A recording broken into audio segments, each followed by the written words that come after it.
আমি সাধারণত এখনো পর্যন্ত আমার চ্যানেলে কোনো মুভি নিউজ আমি মানে কোনো মুভি রিলেটেড কোনো নিউজ আমি কভার আপ করিনি, বাট এই নিউজটা কভার আপ না করে আমি পারলাম না। তোমরা অলরেডি সেটা থাম্বনেলে দেখে নিয়েছো যে আমি কী ব্যাপারে কথা বলবো। আমাদের ভারতীয়দের কাছে দুটো সুপার হিরো হচ্ছে খুবই কাছে, এক হচ্ছে শক্তিমান আর দুই হচ্ছে ক্রিশ। শক্তিমানের উপরে কোনো একটা মুভি আসবে সেটা নিয়ে আমরা অনেকদিন ধরে কিছু নিউজ শুনছিলাম, একটা কিছু রিমার্সও উঠেছিল, বাট সেই ব্যাপারে এখন কিছু সেরকম মানে কোনো আপডেট কিছু নেই। বাট ক্রিশের ব্যাপারে আমরা অনেক দিন ধরেই আমরা এটাও জানতাম যে ক্রিশ 4 আসবে। তো তার জন্য অনেক নিউজ এরকম বাইরে আসছিল যে ক্রিশ 4-এ এই অ্যাক্ট্রেস থাকবে, এই দিন আসবে বা মানে এই সালে রিলিজ হবে, এরকম অনেক কিছু আমরা নিউজ পাচ্ছিলাম। কিন্তু পুরোটাই জানা গেল যে সেগুলো পুরোটাই ছিল হচ্ছে ফেক। কিন্তু ফাইনালি রাকেশ রোশন আর ঋত্বিক রোশনের তরফ থেকে নিউজ আসলো যে ক্রিশ 4 অলরেডি প্রি প্রোডাকশানে রয়েছে, মানে ক্রিশ 4-এর জন্য যে সেই স্ক্রিপ্টিংও সে কমপ্লিট হয়ে গেছে। প্রথম কোই মিল গায়ে বেরোয় হচ্ছে 2003 সালে, তারপরে ক্রিশ আসে 2006 সালে, তারপরে ক্রিশ 3 রিলিজ হয় 2013 সালে, মানে অলমোস্ট 12 বছর কেটে গেছে।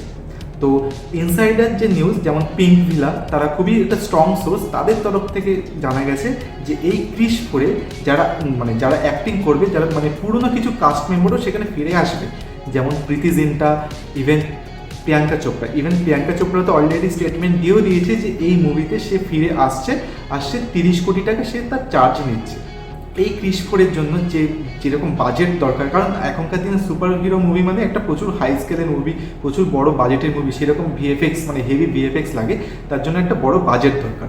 আর এই মুভিতে যেটা স্পেকুলেট করা হচ্ছিল যে বাজেট থাকবে 700 কোটি, বাট এই 700 কোটি টাকা মতো ইনভেস্ট করার জন্য যে কোনো প্রোডাকশন হাউস বা কোনো প্রডিউসার সেখানে রাজি ছিল না। ইভেন এই ক্রিশ 4-এ অ্যাজ এ ডাইরেক্টর হিসেবে প্রথমে চুজ করা হলো হচ্ছে সিদ্ধার্থ আনন্দকে। তো সিদ্ধার্থ আনন্দ আর ঋত্বিক রোশন কিন্তু অলরেডি দুজনে একসাথে কাজ করেছে। তারা প্রথম কাজ করেছে ওয়ার যেটা ফার্স্ট মুভিটা এসেছিল সেখানে, আর তারপরে তারা এখন অলরেডি কাজ করছে ওয়ার 2-তে। তো তাই জন্য সিদ্ধার্থ আনন্দকে এই ক্রিশ 4-এ অ্যাজ এ ডাইরেক্টর হিসেবে তাকে চুজ করা হয়েছিল। বাট সিদ্ধার্থ আনন্দের কাছে সেরকম ডেট অ্যাভেলেবেল নেই বলে সেই পুরো এই প্রজেক্টটা থেকে সে বেরিয়ে যায়। তারপরে যে ঠিক হয় যে এইটার ডাইরেক্টর কে হবে, তো ফাইনালি সেটা রিপোর্ট আসে যে এই যে মুভির যে ডাইরেক্টর মানে ক্রিশ 4-এর ডাইরেক্টর ঋত্বিক রোশন নিজেই হবে। আর এটাও বলা যায় যে ঋত্বিক রোশনের অ্যাজ এ ডাইরেক্টর হিসাবে ডেবিউ করছে এই মুভিতে প্রথমবার। আর তাছাড়া এটাও বলা হচ্ছে যে একটা মানে ইনসাইডার সোর্স থেকে একটা বলা হচ্ছে যে ঋত্বিক এই ক্রিশ 4-এর মুভিতে টোটাল 2টো পার্ট সে প্লে করবে, মানে ডবল রোল থাকবে। আর প্লাস সে তো অলরেডি এই মুভিতে সে ডাইরেক্ট করছে, মানে ঋত্বিকের কাছে সত্যি একটা বড় একটা চ্যালেঞ্জিং ব্যাপার। আর মেন জিনিস হচ্ছে এই মুভিতে প্রডিউস করছে কি, তো এই মুভিতে ফাইনালি প্রডিউস করছে আদিত্য চোপড়া, মানে ইয়েশ রাজ ফিল্মস। আর আমরা জানি ইয়েশ রাজ ফিল্মস কত বড় বড় প্রজেক্ট আমাদের কাছে ডেলিভার করেছে, আমি তার লিস্ট এখানে দেবো না, তোমরা গুগলে একবার দেখে নিতে পারো।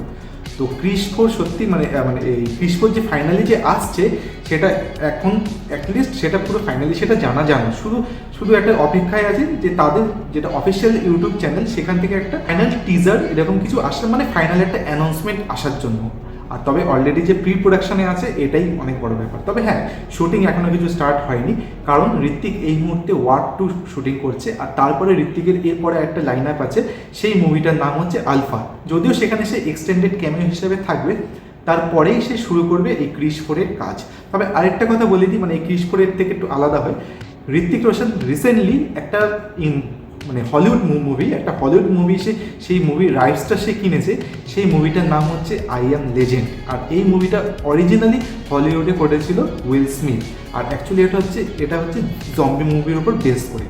তো ঋত্বিকের আমার যেটা মনে হচ্ছে এই ক্রিশ 4-এর পরে ঋত্বিক তারপরে আই অ্যাম লেজেন্ডের হিন্দি রিমেকের জন্য সে প্রস্তুত হবে। আর সেটা খুবই একটা মানে তোমরা মুভিটা না দেখলে আমি তোমাদেরকে রিকমেন্ড করবো যে আই অ্যাম লেজেন্ড এই মুভিটা দেখার জন্য, কারণ সেই মুভিতে যা দেখিয়েছে যেইভাবে কাজ করেছে উইল স্মিথ। আর আমি জানি আর ঋত্বিক যখন এই মুভিটা যখন রাইটস কিনেছে, আর ঋত্বিকও সেই মুভিতে সেই রকমই ভালো পারফরমেন্স করবে। তো সেটা তো এখনও অনেক দেরি আছে ঠিকই, বাট এই ক্রিশ 4-এর এক্সাইটমেন্ট মানে এইরকম দেখে আমি সত্যি খুবই এক্সাইটমেন্ট হয়ে আছি। অ্যাটলিস্ট পুরোনো কাস্ট ফিরে আসছে, ইভেন জাদুও সেখানে ফিরে আসছে। এটাও পিঙ্ক ভিলা যে আমি যে প্রথমে যেটা বললাম যে পিঙ্ক ভিলা যে একটা ট্রাস্টেবল সোর্স, সেখান থেকে খবর পাওয়া গেছে যে জাদুও সেখানে এই ক্রিশ 4-এ ফিরে আসবে।